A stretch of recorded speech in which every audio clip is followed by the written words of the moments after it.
Transparency is once again being challenged by the state. This past week, Attorney General Tim Griffin releasing an opinion saying that private schools, even the ones that accept public dollars through the LEARNS Act, are not subject to the Freedom of Information Act. And this means that private schools won't be forced to hand over any records that public schools would have to. Things like a budget, school curriculum, test scores, and disciplinary actions involving teachers. Jessica Rank has been looking into the Attorney General's letter, doing some background research on this. Jessica, first of all, is this legal? Yeah, Laura and Bob, I think that's the question a lot of us are asking tonight. The Attorney General says this has to do with the fact that private schools aren't run by the government.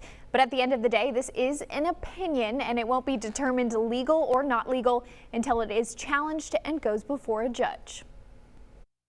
The Attorney General has decided, private schools are immune to FOIA. The latest letter from Arkansas Attorney General Tim Griffin is making waves. Even though we're paying public tax dollars, basically you don't have to show us your success rate. Griffin's opinion, which was released to legislators last week, says private schools are not subject to FOIA, despite getting public money from education freedom accounts. He breaks down his decision like this. Private schools or businesses are only subject to FOIA if 1, they're receiving public funding, and 2, if their activities are intertwined with those of the government.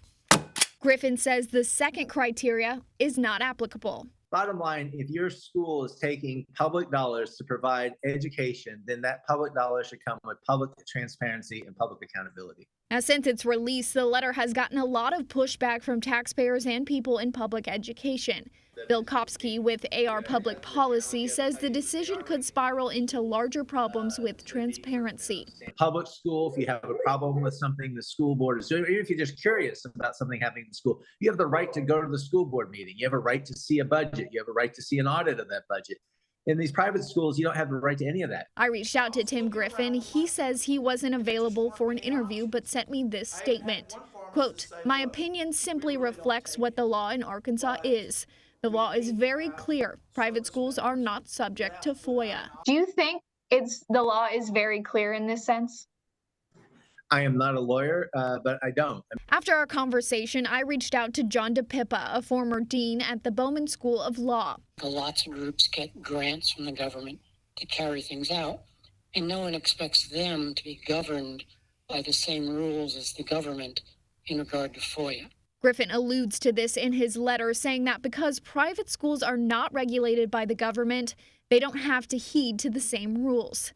DePippa says the phrase intertwined with the government is a gray area.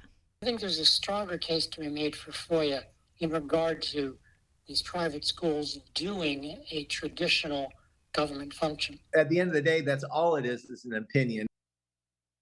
Now, DePippa says while this may not turn into a big issue now, as the LEARNS Act continues to grow and more money goes to these private schools, the idea of FOIA may become a front and center issue. Reporting in studio, I'm Jessica Rank for KARK 4 News.